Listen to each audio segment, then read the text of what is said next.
Afternoon dear student, आशा करती हूँ कि आप सभी स्वस्थ होंगे और घर पर होंगे। आप सभी जानते हैं कि कोरोना वायरस यानी कोविड-19 के बढ़ते हुए संक्रमण के कारण आपकी कक्षाएं जो हैं वो हम ऑफलाइन शुरू नहीं कर सकते हैं, इसलिए आज से आपकी जो कक्षाएं हैं वो ऑनलाइन शुरू की जा रही हैं। तो सबसे पहले तो मैं आपको बता दूं कि बीकॉम सेकेंड ईयर आप लोगों के सब्जेक्ट क्या क्या हैं। सबसे पहला आपका सब्जेक्ट है फाउंडेशन। फाउंडेशन में पहला आपका आएगा नैतिक मूल्य यानी मोरल वैल्यूज़। सेकंड आपका रहेगा इंग्लिश यानी अंग्रेजी। थर्ड आपका रहेगा इन्वायरमेंटल स्टडीज़ यानी पर्यावरण। ये तीनों आपके फाउंडेशन के एफसी के सब्जेक्ट रहेंगे। यानी आपको पता है आपको कि फाउंडेशन में आपके कितने 3 पेपर होते हैं, नैतिक मूल्य, इंग्लिश और इन्वायरमेंटल स्टडीज़। उसके बाद में अकाउंट। अकाउंट में आपके 2 सब्जेक्ट हैं, अकाउंट यानी लेखांकन। अकाउंट में आपके 2 सब्जेक्ट हैं, पहला है आपका कॉस्ट अकाउंटिंग यानी परिव्यय लेखांकन और सेकंड आपका आएगा कॉरपोरेट अकाउंट यानी निगमीय लेखांकन। ये प्लान और कंप्यूटर दोनों के लिए एक समान रहेंगे। सेकंड है आपका मैनेजमेंट। अब मैनेजमेंट में पहला आपका आएगा प्रबंध के सिद्धांत यानी प्रिंसिपल ऑफ मैनेजमेंट। सेकंड आपका आएगा सांख्यिकी के सिद्धांत यानी प्रिंसिपल ऑफ स्टैटिस्टिक्स। आपको पता है अकाउंट में आपके 2 सब्जेक्ट होते हैं, मैनेजमेंट में 2 सब्जेक्ट होते हैं, फाउंडेशन में आपके 3 सब्जेक्ट होते हैं और जिनका कंप्यूटर होता है उनके 2 कंप्यूटर में होते हैं और जिनका प्लान होता है 2 प्लान वालों के सब्जेक्ट होते हैं। तो जिनका प्लान है उनके लिए क्या क्या ऐड होगा इस बार, इकोनॉमिक्स। इकोनॉमिक्स में कौन कौन से सब्जेक्ट आएंगे, पहला आपका आएगा बैंकिंग लॉ या प्रैक्टिस यानी बैंकिंग और बीमा। सेकंड आपका आएगा इंडियन कंपनी एक्ट यानी भारतीय कंपनी अधिनियम। जिनका क्या है, प्लान है, ये प्लान वालों के लिए। इकोनॉमिक्स किसके लिए रहता है, प्लान वालों के लिए।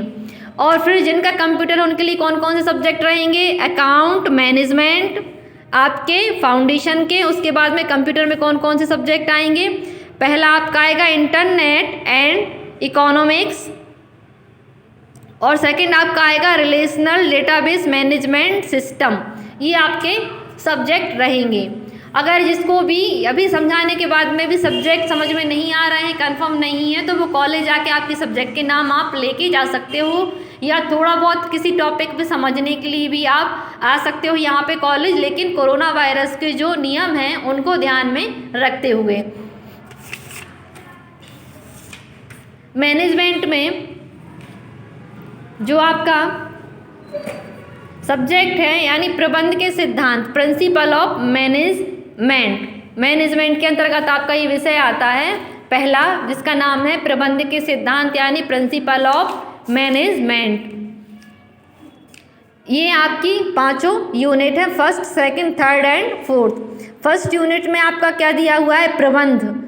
इसमें प्रबंध के बारे में दिया हुआ है कि प्रबंध क्या होता है, प्रबंध का अर्थ क्या होता है, प्रकृति क्या होती है एवं महत्व क्या होता है, प्रबंध के कार्य, सिद्धांत, प्रबंध बनाम प्रशासन, प्रबंध की विचारधारा का विकास, टेलर एवं फ्योल का योगदान, अपवाद द्वारा प्रबंध, उद्देश्यों द्वारा प्रबंध, प्रबंध का सामाजिक उत्तरदायित्व क्या होता है।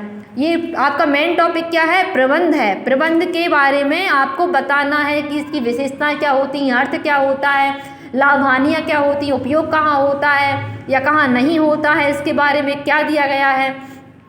सेकंड यूनिट में आपका आता है नियोजन।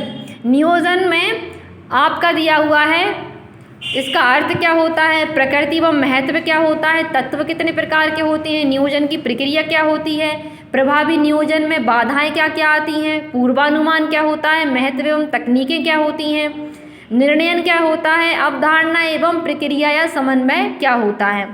फिर आपकी आती है इकाई 3। इकाई 3 यानी आपका क्या है, संगठन। संगठन का अर्थ क्या होता है, महत्व क्या होता है, सिद्धांत क्या होते हैं, प्रबंध का विस्तार क्या होता है, केंद्रीकरण क्या होता है एवं विकेंद्रीकरण क्या होता है, संगठन के प्रकार क्या होते हैं, स्टाफिंग क्या होती है, प्रकृति एवं क्षेत्र क्या होता है, मानव संसाधन का नियोजन, चयन एवं प्रशिक्षण, निष्पादन, मूल्यांकन, सत्ता का भरापण। आपकी 4th यूनिट में दिया गया है अभिप्रेरण। अभिप्रेरण में क्या क्या होता है, अवधारणा क्या है अभिप्रेरण की, महत्व क्या है, विशेषताएं क्या हैं, वर्गीकरण क्या है, सिद्धांत क्या है, नेतृत्व क्या है, अवधारणा एवं नेतृत्व शैलियाँ क्या हैं, नेतृत्व के सिद्धांत क्या हैं। 5th यूनिट में दिया गया है आपका निर्देशन।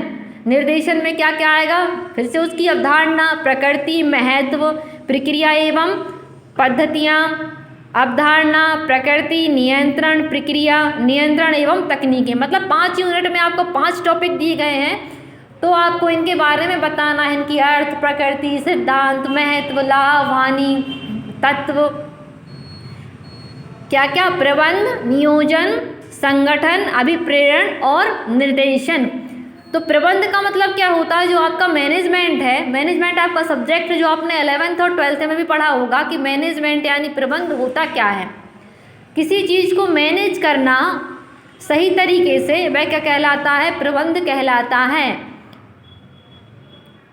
नियोजन क्या होता है, नियोजन का मतलब होता है कि किसी भी कार्य को करने से पहले बनाई गई योजना नियोजन कहलाती है। जैसे आपको भोपाल जाना है या कहीं भी जाना है, तो आप उसके पहले योजना तैयार करते हैं कि मुझे इतने बजे की बस से, कार से, बाइक से, जिस भी चीज़ से आप जाना चाह रहे हैं कि मुझे इतने बजे निकलना है, इतने बजे मैं वहाँ पहुँचूँगा, इतने दिन मैं रुकूँगा, इतने बजे मैं वापस आऊँगा, मैं खाना कहाँ खाऊँगा, लेके जाऊँगा या बाहर खाऊँगा। मतलब आप सारी प्रक्रियाएँ जो है पहले से तैयार कर लेते हैं। वह क्या कहलाता है, आपका नियोजन। नियोजन यानी पहले से किसी भी कार्य को करने के लिए बनाई गई योजना। फिर है आपका 3rd यूनिट में संगठन। तो संगठन आप भली भांति जानते होंगे, जैसे कोई एक व्यक्ति है तो वह एक व्यक्ति क्या कहलाएगा, एकल। लेकिन अगर वह 4-5 व्यक्ति हैं और वो आपस में समन्वित हैं, यानी उनकी आपस में अच्छी समझ है, आपस में अच्छी पटती है, तो वो क्या कहलाएंगे, संगठित, मिले हुए एक दूसरे से। तो संगठन क्या कहलाता है, किसी भी कार्य को करने के लिए हमें संगठित रहना जरूरी है, तो वह कहलाता है संगठन। फिर है आपका अभिप्रेरण 4th यूनिट में, इकाई 4 में क्या है, अभिप्रेरण। अभिप्रेरण का मतलब ये होता है मोटिवेशन। जैसे मान लीजिए हमने एक बार किसी चीज़ का एग्ज़ाम दिया, हमारे कम अंक आए, तो फिर हम हार मान के बैठ गए कि चलिए अब हमें आगे पढ़ाई करनी नहीं है, हमें आगे एग्ज़ाम देना ही नहीं है। हमने एक बार एग्ज़ाम दे के तो देख लिया, हमारे इतने कम अंक आए थे। लेकिन नहीं, अगर आपको सामने वाला व्यक्ति, आप चाहे वो आपके माता पिता हों, आपके टीचर्स हों, या आपके दोस्त हों, या XYZ कोई भी हो, जो आपका अगर मार्गदर्शन करेंगे, वो आपसे बोलेंगे नहीं आप और ज़्यादा मेहनत करिए, इस बार नहीं सही, आपने एग्ज़ाम दे के देखा इतने नंबर आए, अगली बार और ज़्यादा नंबर आएंगे, तो आप क्या है, मोटिवेट होते हैं, आपको क्या एक अभिप्रेरणा मिलती है। फिर आप अगले जो एग्ज़ाम है उसकी तैयारी और ज़्यादा ऊर्जा के साथ करते हैं, तो आप क्या है, सफल होते हैं। तो वो क्या होता है, अभिप्रेरण होता है। फिर है 5th यूनिट में आपका निर्देशन। तो निर्देशन क्या होता है, निर्देशन का मतलब होता है डायरेक्शन। जैसे आपने इंटरनेट पे भी देखा होगा, गूगल मैप रहता है जो, अगर आप कहीं नए शहर, भोपाल, इंदौर या कहीं भी आप जा रहे हों, तो आप गूगल मैप पे अगर उस स्थान का नाम, उस प्लेस का नाम डालेंगे, तो गूगल मैप द्वारा आपको डायरेक्शन मिल जाएगी कि आपको किस डायरेक्शन में जाना है और कहाँ कहाँ से होती हुई जाना है। और जब आप उस एग्जैक्ट लोकेशन पर पहुँच जाओगे, तो आपका जो गूगल मैप है वो बताएगा कि आपने जो सर्चिंग पे चीज़ डाली थी, आप वहाँ पर आ चुके हो। जैसे मान लीजिए आपको भोपाल जाना है, तो जैसे ही आप भोपाल की सीमा में अंदर होगे, गूगल मैप पे दिख जाएगा वेलकम टू भोपाल। तो निर्देशन क्या होता है, किसी भी कार्य को करने के लिए हमें क्या है, डायरेक्शन की ज़रूरत होती है, सामने वाले व्यक्ति को डायरेक्शन देना पड़ता है, वो होता है निर्देशन। तो बिजनेस या मैनेजमेंट में ये सबसे ज़रूरी चीज़ होती है, क्योंकि जब आपको पता ही नहीं होगा कि आपको किस दिशा में और किस विषय में और कैसा कार्य करना है, तो आप कार्य करेंगे कैसे। सबसे पहले क्या है, आपको इंस्ट्रक्शन दिया जाना जरूरी होता है।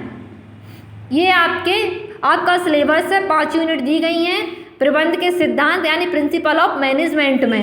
हिंदी इंग्लिश मीडियम और प्लान और कंप्यूटर वालों के लिए सब्जेक्ट सेम रहेगा। इसमें अब हम आगे कल से आपकी नेक्स्ट टॉपिक स्टार्ट करेंगे प्रबंध के बारे में, यानी मीनिंग ऑफ मैनेजमेंट, प्रबंध का अर्थ क्या होता है। और आपके जो भी डाउट हैं वो किसी भी चीज़ से संबंधित हों, तो आप यहाँ आके उनको क्लियर कर सकते हैं, लेकिन कोविड-19 के नियमों का पालन करते हुए। Thank you.